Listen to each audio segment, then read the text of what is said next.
오늘 우리에게 주시는 하나님의 말씀 이사야 35장 1절부터 4절에서 보겠습니다. 이사야 35장 1절부터 4절 말씀입니다. 자, 우리 다 같이 읽겠습니다. 광야와 메마른 땅이 기뻐하며 사막이 백합화 같이 피어 즐거워하며 무성하게 피어 기쁜 노래로 즐거워하며 레바논의 영광과 갈멜과 샤론의 아름다움을 얻을 것이라. 그것들이 여호와의 영광 곧 우리 하나님의 아름다움을 보리로다. 너희는 약한 손을 강하게 하며 떨리는 무릎을 굳게 하며 겁내는 자들에게 이르기를 굳세어라. 두려워하지 말라. 보라, 너희 하나님이 오사 보복하시며 갚아주실 것이라. 하나님이 오사 너희를 구하시리라 하라. 아멘. 저는 오늘 이 말씀으로 광야와 메마른 땅이 피어나고 라는 제목으로 잠시 말씀을 나누고자 합니다. 이제 아담과 하와가 범죄한 이후로 땅이 황폐해지고 그래서 모든 동식물들도 함께 고통을 받게 되었죠. 노아의 홍수로 지구 환경이 아주 급격하게 변화해서 추위와 더움이 있게 됐고 가뭄과 홍수가 생기고 이제 태풍이 일어나고 지진이 일어나는 그리고 파도가 넘치는 이런 환경으로 급격하게 바뀌었습니다. 이것은 원래부터 이랬던 것이 아니라 성경에 보면 노아 홍수 이후에 일어난 일입니다. 비록 사람이 살 수 있는 환경이라는 그 기본적인 조건은 유지가 되어 왔지만 그러나 삶을 유지하기 위해서는 부단한 노력과 수고와 고통이 있어야 하는 그런 환경으로 바뀌었어요. 사람들이 하나님을 거역하고 우상 숭배하고 음행을 하고 의로운 피를 흘림으로써 땅이 더러워지고 그래서 이제 악한 영들에게 땅을 내어주고 또 성령의 역사가 제한이 되는 그래서 하나님의 백성들도 어쩔 수 없이 고통 속에서 신음하면서 사는 그런 세월을 지내야 했습니다. 이렇게 누적된 죄로 말미암아 어떤 땅은 완전히 사람이 살 수 없는 땅이 되어버리기도 했죠. 소돔이나 고모라나 혹은 바벨론이나 이런 땅은 아직까지 사람이 살 수 없는 땅으로 남아 있습니다. 뿐만 아니라 하나님께서 이스라엘 백성들에게 주셨던 가나안 땅, 그 땅도 신명기에 예언했던 것처럼 황폐해져서 거의 2000년간 사람이 살지 않는 땅으로 바뀌었다가 이제 지난 19세기 말에 그 땅이 조금씩 회복되기 시작했던 것을 우리가 역사 속에서 알 수가 있습니다. 이런 가운데서 모든 피조물들은 하나님의 아들들이 나타나기만을 기다리고 있습니다. 왜냐하면 이 다른 모든 피조물들도 사람들과 함께 고통을 느끼며 지내고 있기 때문에 그렇습니다. 그래서 로마서 8장 19절에서부터 22절에 보면 피조물이 고대하는 바는 하나님의 아들들이 나타나는 것이니 피조물이 허무한 데 굴복하는 것은 자기 뜻이 아니요 오직 굴복하게 하시는 이로로 말미암음이라. 그 바라는 것은 피조물도 썩어짐의 종노릇한 데서 해방되어 하나님의 자녀들의 영광의 자유에 이르는 것이니라. 피조물이 다 이제까지 함께 탄식하며 함께 고통을 겪고 있는 것을 우리가 아니라. 다른 모든 피조물도 함께 탄식하고 고통하며 하나님의 자녀들이 나타나기를 고대하고 있다고 하는 겁니다. 자, 그래서 하나님의 자녀들이 나타나는 것, 이것이 너무나 중요한데 이것은 분명히 이 구원이라고 하는 것이 사람의 생명을 구하는 것뿐만 아니라 그 관리를 위임했던 다른 모든 피조물, 하나님께서 아담과 하와를 지으시고 사람에게 땅을 다스리고 정복하라, 땅에 충만하라 이렇게 말씀하셨는데 그래서 그 땅에 대한 책임을 가지고 있는 사람을 통해서 이제 다른 모든 피조물에게도 구원이 임하는 것이 하나님의 계획이고 질서이다 하는 겁니다. 그래서 하나님의 구원 사역은 우주적인 것입니다. 모든 피조물에 다 영향이 미치는 거죠. 그래서 에베소서 1장 10절에 보면 하늘에 있는 것이나 땅에 있는 것이 다 그리스도 안에서 통일되게 하려 하십니다. 하늘에 있는 것뿐만 아니라 땅에 있는 모든 것, 사람들뿐만 아니라 다른 모든 피조물들도 그리스도 안에서 통일되게 하는 이 완전한 질서가 회복되는 것, 하나님께서 창조하셨을 때 그 모든 아름다움이 완전히 다시 회복되는 것이 하나님의 계획이라고 하는 것입니다. 그래서 구원이 피조물에 임하게 될 때 피조물들이 기뻐 뛰면서 찬양하게 될 겁니다. 오늘의 본문은 바로 이런 상황을 묘사하고 있습니다. 이제 그날이 임박하고 있습니다. 그 늘 이야기하던 막연한 종말론이 아니라 이제 단계적으로 일어날 일들이라 하는 겁니다. 저는 이 며칠 동안 하나님께서 이 마음을 계속 부어주시는 것을 느낄 수가 있었습니다. 마지막 때에 일어날 일들은 반드시 일어나는 것입니다.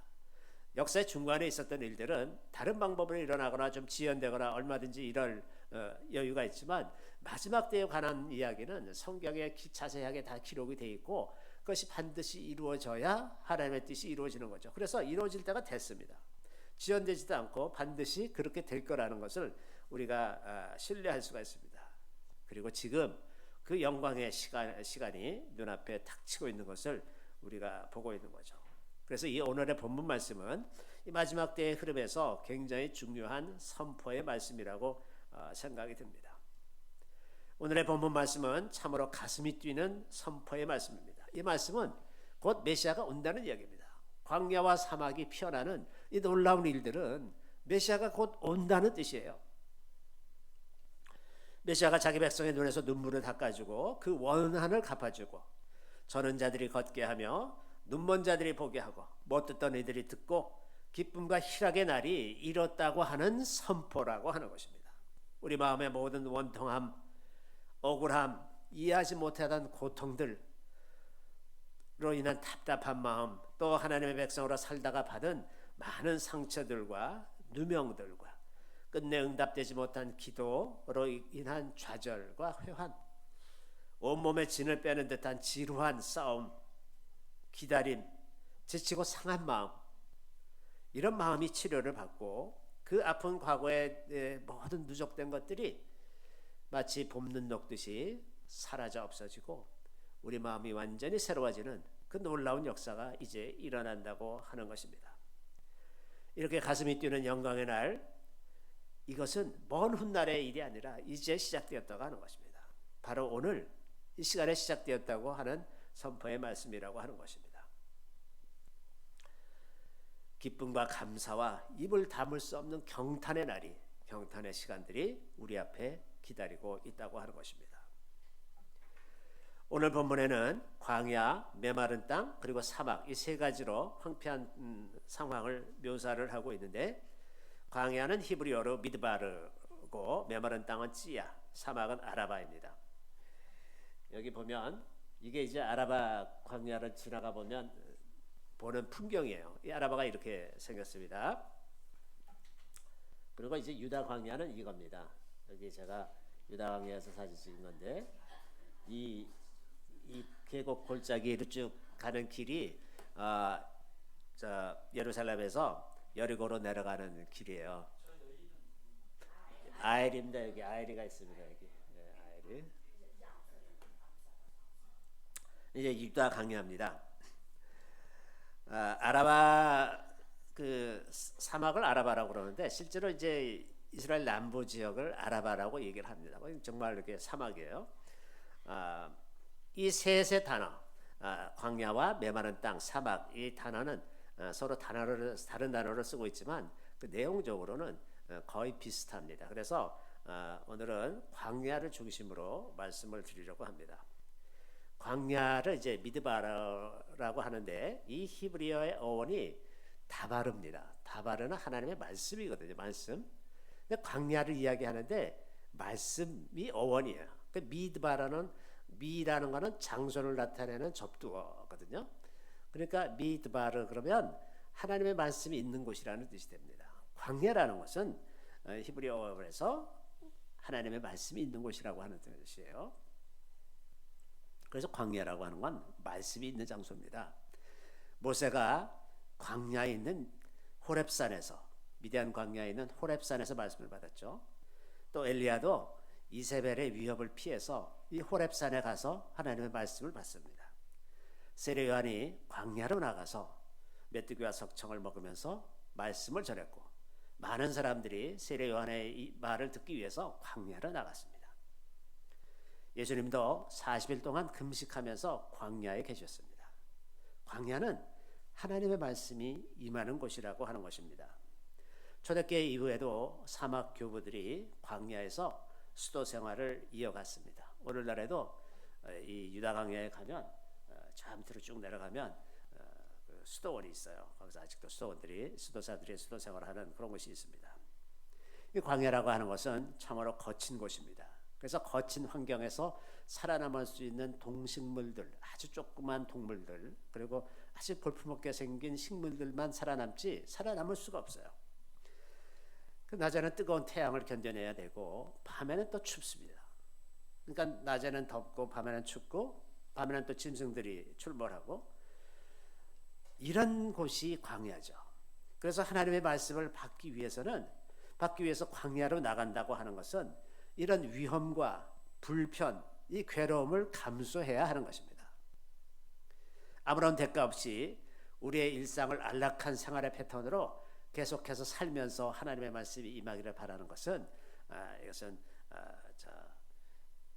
나무 밑에서 물을 구하는 것이나 마찬가지라고 하는 것입니다. 우리의 일상의 안락한 생활을 포기하지 않고는 우리가 하나님의 말씀을 듣고 하나님과 대면하기가 어렵다고 하는 것입니다. 광야로 가기 위해서는 우리의 마음을 다잡아야 합니다. 그리고 하나님께 집중하고 그렇게 하나님께만 집중하도록 마음을 결단해야 합니다. 하나님이 아닌 것에 우리의 시선을 빼앗기고 우리의 마음을 빼앗기고 우리의 생각을 빼앗기고 그러면 광야로 가는 것은 아무 의미가 없어요. 광야에 가서도 계속해서 과거의 일들을 생각하고 있고 화려했던 성전의 일을 생각하고 있고 이러고 있으면 광야로 가는 의미가 없는 거죠. 그래서 하나님의 말씀을 받기 위해서 우리가 광야를 택하는 것은 광야에는 우리의 시선을 사로잡는 게 없기 때문에 그렇습니다. 유다 광야라는 것은 아주 독특합니다. 지금도 이렇게 유다 광야에 가면 뭔가 모를 아주 엄숙함과 장엄함이 있어요. 그냥 이런 산이 있고 흙이 있고 고울이 있고 이런 땅이 아니에요. 뭔가 아주 엄숙한 것이 있습니다.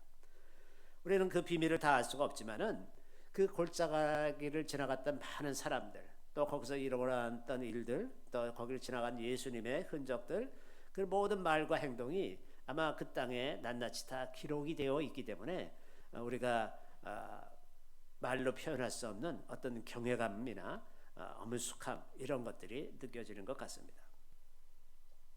우리가 오늘날 일상에서 이런 광야를 찾는 것은 매우 어려운 일입니다. 보다 현실적인 방법은 우리 마음이 우리 주변의 일상에 사로잡히지 않도록 평소에 훈련하는 것입니다. 우리 마음이 우리 주변의 일상에 사로잡히지 않도록 훈련하는 것, 이것이 우리에게 너무나 필요합니다. 어떤 물건이나 혹은 다른 사람에 대한 과도한 호기심이나 관심 혹은 애착 이런 것에서 벗어나야 한다고 하는 겁니다. 그 명품을 좋아하는 사람들은 아주 꿰고 있어. 그래갖고 어느 회사에서 최근에 무슨 모델이 나오고 이런 것까지 아주 줄줄이 꿰고 있고 뭐 그 가격이 되게 얼마고 뭐 모든 걸 다 알잖아요. 이렇게 그 물건에 사로잡히는 것, 또 오디오 좋아하는 사람들은 또 오디오에 대해서 다 꿰고 있잖아요. 아주 그런 것들에 사로잡히는 것처럼 우리가 물건에 대해서 사로잡히거나 혹은 사람에 대해서 사로잡힐 수도 있어요. 뭐 어떤 연예인을 좋아한다거나 무슨 이런 방식으로 그거를 내가 모르고 지나가는 것은 내가 너무 이 사회에서 존재 가치가 없는 존재인 것 같은 느낌까지 내 친구들은 다 그런 것을 꿰고 있는데 나는 모른다. 그럼 뭔가 소외되는 것 같고 내 가치가 떨어지는 것 같은 그런 생각들 때문에 그런 것에 집착하고 동조하고 이러는 것, 혹은 이 세상의 풍조나 어떤 정치적인 것 혹은 문화적인 것, 뭐 음악이나 뭐 예술이나 무슨 이런 여러 가지들 우리의 관심을 끄는 모든 것, 이런 모든 것들 갖는 것이 잘못이란 뜻이 아니라 하나님 앞에 나아가기 위해서 그것을 순식간에 끊을 수 있어야 한다는 겁니다. 그것에 사로잡히지 말아야 된다는 거예요. 내가 하나님 앞에 나갈 때는 그것을 아주 싹 잊어버리고 나갈 수 있어야 그게 우리가 광야로 나가는 삶을 우리 삶 속에서 훈련하는 것이라고 하는 겁니다. 그래서 하나님께 나아가기 위해서 우리가 하던 모든 일들을 그냥 순식간에 중단할 수 있어야 됩니다. 마치 유대인들이 안식일이 시작되면 모든 일상을 탁 스톱시키잖아요. 무슨 일이 있었든 부부싸움을 하더라도 탁 스톱시킨대요. 그러고서 끝나고 나서 다시 싸운대. 이게 우리가 광야로 나가는 마음의 태도죠. 딱 스톱하는 겁니다. 우리 마음을 사로잡던 모든 것들을 순식간에 다 버려버려. 그것이 아니면은 우리 존재 가치가 무너질 것 같고 우리가 이 일을 지금 금방 다 해야 될 것 같은 그런 일조차도 그냥 하나님 앞에 나가기 위해서 다 끊어버리는 겁니다. 또 우리의 에너지를 소진하던 그 모든 것들을 다 던지고 이제 하나님께만 전적으로 집중하는 이런 훈련이 너무나 필요하다 하는 겁니다. 이런 훈련이 되어 있으면 그나마 우리가 일상 속에서 광야를 경험하면서 살 수가 있는 겁니다. 그래서 우리가 이런 삶을 살기 위해서 시간에 관한 좋은 프레임을 갖고 있는 것이 너무나 중요합니다.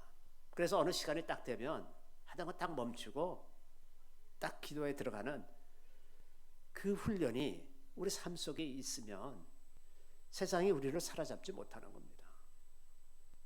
우리가 계속해서 마음을 뺏기고 있고 우리의 생각을 뺏기고 에너지를 뺏기고 있으면 우리의 그 약점을 알고 있는 악한 영들이 그것들을 통해서 우리 마음을 자꾸 뺏어가고 그러면 하나님과 교통하는 시간이 손상되고 없어지고 그럴 것 아니겠습니까? 그래서 우리에게 이런 좋은 시간의 프레임을 갖고 그것을 철저하게 지켜가는 것이 굉장히 필요합니다. 이것은 율법적인 어떤 성취를 위한 것이 아니라 우리 마음을 통제하기 위한 것이다 하는 것입니다. 오늘 본문에 놀라운 선포의 말씀이 있습니다. 광야가 기뻐하고 백합화까지 피어난다는 겁니다. 얼마나 무성하게 피어나는지 기쁜 노래로 즐거워하며 레바논의 백향목 같은 그 아름다움과 갈멜과 샤론의 아름다움이 거기에 임한다는 것입니다.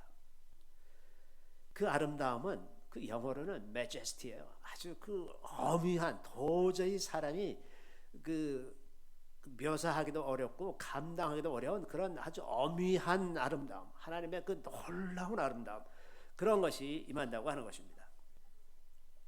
그래서 하나님의 위엄과 존귀와 영광이 드러나는 그런 것이 거기에 임한다는 것입니다. 갈멜은 이제 갈멜산이죠. 갈멜산은 이 남부의 그 사막지대와 달리 아주 무성한 그 나무가 무성하고 거기 지금 가보면 올리브도 굉장히 많이 기르고 있고 그런데 그 갈멜산이죠. 여기는 사시사철 푸른 것입니다. 또 샤론은 지중해 해변의 아름다운 들판이죠. 갈멜과 샤론 그러면 항상 푸르창창하고 아름다운 결실이 맺어지는 그런 것이라고 하는 겁니다. 그 갈멜과 샤론의 아름다움이 이제 사막과 광야 건조한 땅에 임한다고 하는 선포라고 하는 것입니다. 그런데 이런 일이 실제로 일어나기 전에 먼저 선포하는 일이 있어야 합니다. 왜 그러냐 하면 이 일이 일어나기 위해서 하나님의 아들들이 일어나야 되는 거예요. 피조물들이 간절하게 기다리는 하나님의 아들이 먼저 일어나야 하기 때문에 하나님의 아들들을 일으키기 위해서 이 말씀이 선포되어야 한다고 하는 것입니다.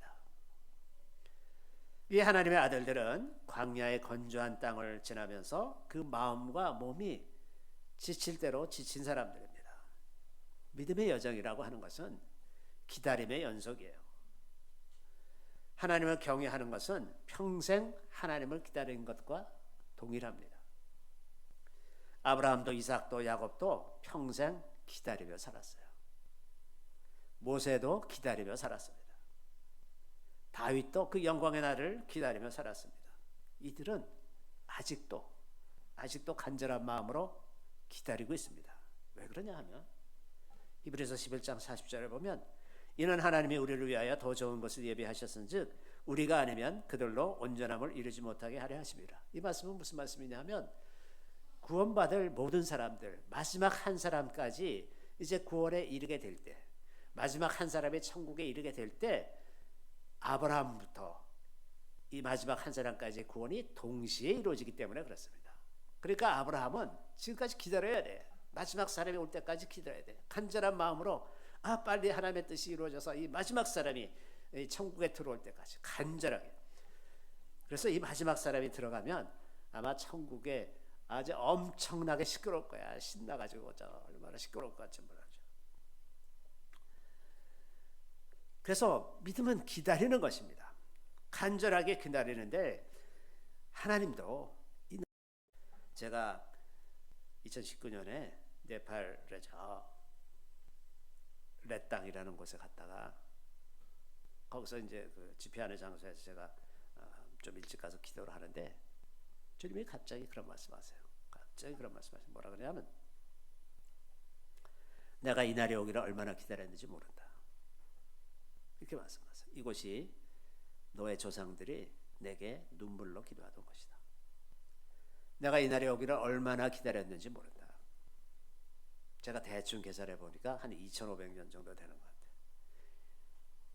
얼마나 기다렸는지 모른다. 하나님도 기다리시는 거예요.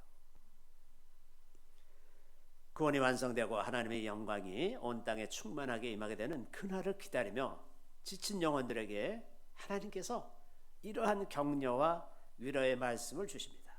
오늘 본문 3절에 보면 너희는 약한 손을 강하게 하며 떨리는 무릎을 굳게 하며 겁내는 자들에게 이르기를 굳세어라. 두려워하지 말라. 보라 너희 하나님이 오사 보복하시며 갚아주실 것이라. 하나님이 오사 너희를 구하시리라 하라. 이렇게 위로하십니다. 오랫동안 기다리고 기다리다가 지치고 지친 영혼들에게 너희는 약한 손을 강하게 하며 기다리다 지쳐서 다 쇠약해진 이 사람들에게 너희 약한 손을 강하게 하라. 떨리는 무릎을 굳게 세우라. 다시 일어나라. 지치고 지쳤지만 이제 다 왔어. 다 됐어. 조금만 더 가면 돼. 일어나. 이 말씀을 하시는 거죠. 우리는 계속해서 이어지는 영적인 상처에서 영적인 전쟁에서 상처를 입고 상한 마음들이 있고 두려움과 좌절에 젖어 있었던 마음들, 이제 이런 마음들이 다시 굳세게 될 필요가 있습니다. 그 3절에 있는 강하게라는 단어는 역경 앞에서 흔들리지 않는 견고함으로 해석될 수가 있고 4절에 있는 굳세어라는 단어는 히브리어로 카사크라는 단어인데 여기에는 신체적인 강건함과 또 불굴의 정신과 그 다음에 영적인 회복력을 포함하는 것입니다. 신체적인 강건함, 불굴의 정신, 그 다음에 영적인 회복력. 7번 넘어지면 8번 일어나는 거예요. 이게 회복력입니다. 우리가 안 넘어질 수가 없어. 살다 보면 다 넘어지지만 우리에게 있는 것은 다시 일어나는 힘이에요. 우리도 안 믿는 사람처럼 똑같이 넘어져도 우리는 일어날 수가 있다는 거예요. 일어날 수가 있다. 그래서 광야와 마른 땅과 사막에 하나님의 영광, 그 어미함과 권위가 임하게 하기 위해서 우리에게 필요한 것은 우리의 손과 무릎이 강화해지고 두려워하던 마음이 불굴의 정신으로 회복되고 7.8개의 믿음으로 다시 일어나는 것이라고 하는 겁니다. 이런 모든 일들이 하나님께로부터 온다고 말씀하십니다. 우리에게는 스스로 일어날 수 있는 힘이 없어요. 그런데 이럴 때 우리가 지치고 상했을 때 무엇보다도 구체적인 소망, 새로운 소망이 생겨나면 힘을 낼 수가 있잖아요. 다 왔다. 다 왔대. 조금만 더 가면 된대. 그러면 마지막 힘을 내는 거예요. 그래서 광야가 피어날 것이라는 이 소망, 모든 피조물들에게 구원이 임할 것이라고 하는 이 궁극의 구원이 이제 임한다고 하는 소망, 그 소망이 선포되는 것입니다. 자, 그래서 우리도 일어나야 한다. 일어나자 하는 겁니다. 일어나자. 우리는 이미 하나님께서 이 땅을 흔들고 계시는 것을 보고 있습니다. 미친 듯이 말을 몰아 달려오는 예후처럼 그날이 빠르게 다가오고 있습니다. 주님께서 요엘 2장 28절에 보면 이렇게 말씀하시죠. 그 후에 내가 내 영을 만민에게 부어주리니 너희 자녀들이 장래일을 말할 것이며 너희 늙은이는 꿈을 꾸며 너희 젊은이는 이상을 볼 것이며 이렇게 되어 있어요. 여기 보면 만민이라는 단어가 있는데 바사르라는 히브리어가 있는데 이게 육신을 갖고 있는 모든 존재들을 가리킵니다. 그게 어떻게 보면 짐승들에게도 임할 수가 있어요. 하나님의 영이 만민에게 임하는 그 날이 오고 있는데 사람에게뿐만 아니라 이 단어를 그대로 해석하면 짐승들에게도 하나님을 경외하는 영이 부어질 수가 있다고 하는 것입니다. 마지막 때에 하나님께서 이 일을 하시는데 이 일이 먼 날이 아니라 장래 막연한 어느 날이 아니라 바로 곧 곧 이 일이 일어날 것입니다. 모든 육체가 어떤 특정한 사람만이 아니라 모든 육체가 하나님의 영을 받는 그런 일들이 일어날 것이다. 인류가 이런 것을 경험해 보지 못했어요. 그런데 이 일이 일어날 겁니다. 이 일이 일어나면 사람들은 순식간에, 그 중에서 많은 사람들이 순식간에 하나님을 믿게 될 것이라고 하는 거예요. 어떤 사람들은 거기에 저항을 해서 구원을 거부하는 사람들도 있겠지만, 많은 영혼들이 갑자기 믿게 되는 이런 일들이 이때 일어날 것이라고 하는 겁니다. 사실 지금은 그렇게 시간이 많지 않습니다. 시간이 많지 않은 걸 생각하면 언제 다 복음을 전하나 그런 걱정이 들기도 해요. 그런데 만약에 하나님께서 이렇게 만민에게 하나님의 영을 부어주시면 순식간에 몇 년 만에 복음이 다 전해질 것 같다 하는 생각이 듭니다. 이런 엄청난 일이 이제 이 땅에서 일어나기 시작하는 그런 때라고 하는 겁니다. 이런 상황이 되면 이제 복음이 엄청난 속도로 전해지고 생각할 수도 없었던 일들을 통해서 하나님께서 일하시고, 이런 하나님의 놀라운 영광이 임하는 그 시대가 지금 임하고 있다고 하는 것입니다. 그래서 지금은 어느 때보다도 우리의 삶을 하나님께 정렬하고 하나님의 마음으로 세상을 향해서 외칠 때가 됐습니다. 광야와 메마른 땅이 기뻐하며, 우리 다 같이 한번 큰 소리로 읽어보겠습니다. 광야와 메마른 땅이 기뻐하며 사막이 백합밭같이 피어 즐거워하며 무성하게 피어 기쁜 노래로 즐거워하며 레바논의 영광과 갈멜과 샤론의 아름다움을 얻을 것이라. 그것들이 여호와의 영광 곧 우리 하나님의 아름다움을 보리로다. 자, 이 말씀을 선포하고 이 말씀이 선포되는 그 배경, 하나님의 백성들이 일어나서 모든 피조물을 구원에 이르게 하는 그 일을, 그 사역을 감당하는 그 놀라운 시대, 그 놀라운 시대가 지금 뚜벅뚜벅 들어오고 있다고 하는 것입니다. 우리 잠시 기도하겠습니다. 할렐루야. 우리 주님을 찬양합니다. 주님, 저희들을 택하셔서 이 놀라운 시대에 살게 하시는 것 주님 참으로 감사드리옵나이다. 우리의 지치고 고난 영혼에게 주께서 새 소망을 주시며 새 일을 행하게 하시고 주님의 영광이 이 땅에 놀랍게 임하는 것을 보게 하시는 것을 주님 감사드리옵나이다. 주님, 모든 육체에게 하나님의 영을 부어주신다고 하셨는데 그 놀라운 일들로 말미암아 전 세계에서 갑자기 놀라운 추수가 일어나게 하여 주시고 많은 영혼들, 그리스도를 알지 못하던 많은 영혼들이 주님께 나와서 죄의 백성으로 살아가게 하시고 놀라운 그 변화 속에서 하나님의 영광이 가득한 그런 모습을 우리가 다 볼 수 있게 되기를 구합니다. 우리를 사용하여 주시옵소서. 이 영광의 자리에 나아갈 수 있도록 우리 모든 피조물이 기다리는 하나님의 백성들이 이 자리에서 일어날 수 있도록 주님 저희들을 이끌어 주시고 주님께 온전히 순종함으로 주께서 원하시는 뜻을 다 이루어드리고 주님 앞에 설 수 있는 저희들이 다 되게 하여 주시기를 우리 구주 예수 그리스도 이름으로 감사하며 기도드리옵나이다. 아멘.